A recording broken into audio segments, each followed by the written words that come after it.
Taste of ഹോമിൻ്റെ പുതിയൊരു വീഡിയോയിലേക്ക് എല്ലാവർക്കും സ്വാഗതം.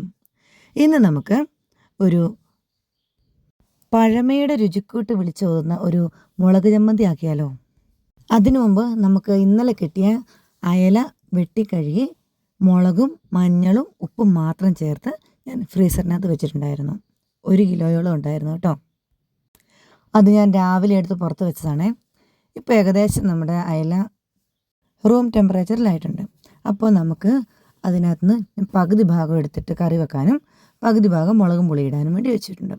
കറി വെക്കാൻ എടുത്തതിനകത്ത് ആവശ്യത്തിന് മുളക് പൊടി ഇട്ടു, കുറച്ച് കുരുമുളകും വെളുത്തുള്ളിയൊക്കെ അരച്ച് ചേർത്ത് അത് തിരുമ്മി മാറ്റി വെച്ചു. ഇനി നമുക്ക് എപ്പോഴും ചെയ്യുന്ന പോലെ തന്നെ മുളകും പൊടി ഇടാൻ വേണ്ടിയുള്ളതിന് ചട്ടി ചൂടായി വന്നപ്പം വെളുത്തുള്ളി, ഇഞ്ചിയും പച്ചമുളകും കരിയാപ്പിലയും ചുമന്നുള്ളിയും എല്ലാം ചേർത്ത് വഴറ്റി റെഡിയായി വന്നപ്പോൾ മുളക് പൊടിയും മല്ലിപ്പൊടിയും മഞ്ഞൾപ്പൊടിയും ഒക്കെ ചേർത്തു. ഇതിനകത്തിടുന്ന കുടംപുളി ഞങ്ങൾ തന്നെ ഫ്രഷ് ആക്കിയിട്ട് വെയിലത്ത് വെച്ച് ഉണക്കിയതാണ്. ഈ വെയിലത്ത് വെച്ചൊക്കെ ഉണക്കുന്ന കുടംപുളിക്ക് കറിക്കകത്തിടുമ്പോൾ ഭയങ്കര ടേസ്റ്റാണ് കേട്ടോ. ഈ പുകച്ചുണക്കുന്ന കുടംപുളിയേക്കാളും നല്ല ടേസ്റ്റ് നമ്മൾ വെയിലത്ത് വെക്കുന്നതിനാണ്. ആ സമയത്ത് തന്നെ നമ്മൾ തിരുമ്മി വെച്ചിരുന്ന ബാക്കി വറക്കാനുള്ള അയല കൂടി വറുത്തെടുത്തു. ഇനി നമുക്കൊരു ട്രഡീഷണൽ ആയിട്ടുള്ള നമ്മുടെ മുളക് ചമ്മന്തി റെഡിയാക്കാം. ചീനച്ചട്ടിയിൽ വെളിച്ചെണ്ണ ചൂടായി വന്നപ്പം ആവശ്യത്തിനുള്ള വറ്റൽമുളക് ഇട്ട് കൊടുത്തു. ഒരു 5-6 അല്ലി വെളുത്തുള്ളിയും 1 കഷ്ണം ഇഞ്ചിയും ഇട്ട് ചൂടായി വന്നപ്പോഴത്തേക്കും നമ്മൾ റെഡിയാക്കി വെച്ചിരുന്ന ചുമന്നുള്ളി, വലിയ ചുമന്നുള്ളി ആയതുകൊണ്ട് ഞാനത് കുറച്ച് കഷ്ണങ്ങളാക്കി മുറിച്ചിട്ടുണ്ട്. ചുമന്നുള്ളി നന്നായിട്ട് എണ്ണയ്ക്കകത്ത് കിടന്ന് വഴഞ്ഞു കിട്ടണം. അത് കഴിയുമ്പോൾ അതിലേക്ക് നമുക്ക് ആവശ്യത്തിനുള്ള ഉപ്പ് ചേർത്ത് കൊടുക്കാം.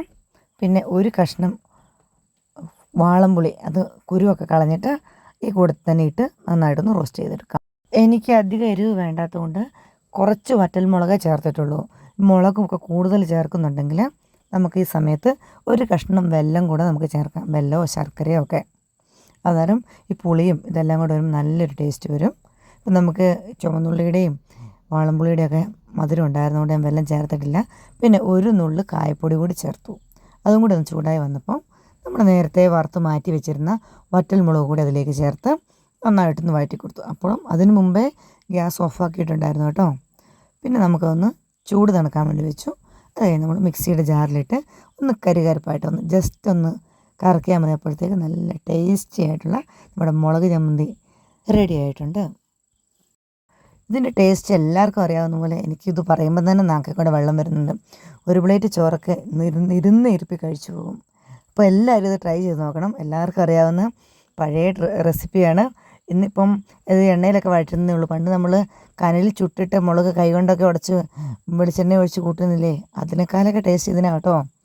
പിന്നെ നമ്മുടെ കറികളെല്ലാം റെഡി ആയിട്ടുണ്ട്. അയലക്കറിയും അയല വറുത്തതും മുളക് ചമ്മന്തിയൊക്കെ റെഡി ആയിട്ടുണ്ട്. അപ്പോൾ എൻ്റെ വീഡിയോ കാണുന്ന എല്ലാവരും ലൈക്കും ഷെയറും സബ്സ്ക്രൈബും ഒക്കെ ചെയ്യണേ. അപ്പോൾ എല്ലാവർക്കും താങ്ക് യു.